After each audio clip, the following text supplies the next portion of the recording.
Good evening and welcome. So today I'm going to be talking about episode 4 of the Black Mirror series 7. This is my least favorite episode and it is called Plaything. If you see me looking down, it just means I'm looking at my notes because I don't want to waffle on too much in regards to these episodes, because I do think the best thing for everyone is to watch these reviews and kind of go, oh, that's what I thought of the show, or maybe you haven't seen it, you want to see a review. There will be spoilers within them, but you might go, I don't mind spoilers really. I just want to see good TV and your recommendation in regards to which ones to watch and which ones to avoid.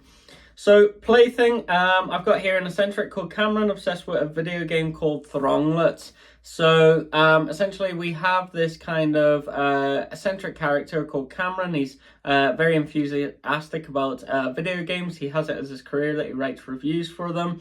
And it's set in the 90s, so it was the kind of boom of video games where you had Nintendo, you had PlayStation, you had various different devices, and you had people sitting in, playing these games, and essentially it was the launch of games that got even better. I remember myself playing games from the 90s. I remember going to a little play group and being able to play little silly games. And as I got older, I think it was Sonic the Hedgehog. Pokemon was a big, massive one. And I'm sure there's various different devices that people remember fondly.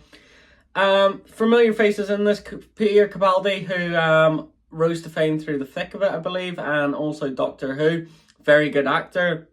Will Poulter, who plays the same character that we've seen in a previous episode called Bandershock, which was kind of a very interesting episode because it was an interactive game concept where you got to pick where the lineage of the story went and also where the outcome was. And I think there was like 10, 15 different outcomes. So it was very interesting in regards to watching the episode and also seeing what outcome you were able to derive into. Now, I remember going through it various different times and seeing what outcome happened, and I found it very fun, but I found the episode okay.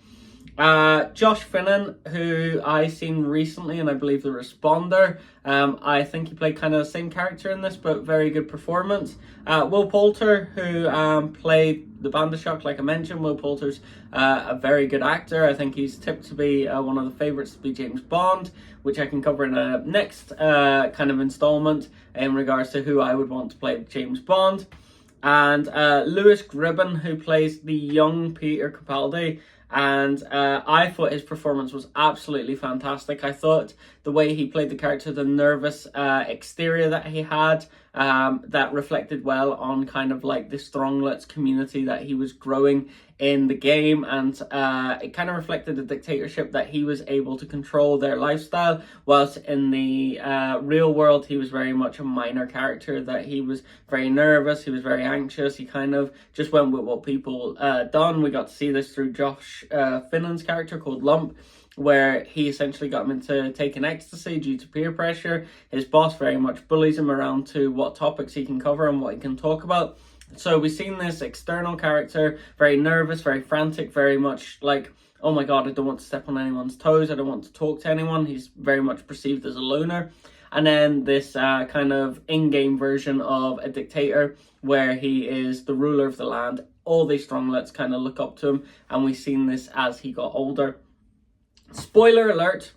And what I kind of enjoyed with it is the obsession that Cameron had on this game, which direction it went to right up till the ending. Now, I thought myself that if Cameron killed Lump and that was the kind of ending and he admitted it to the cops, then you'd be like, okay, fair enough, that's a good ending. I understand kind of the Thronglets were talking to him. They were able to communicate through LSD. Was it the LSD or was it actually the Thronglets that was talking to him?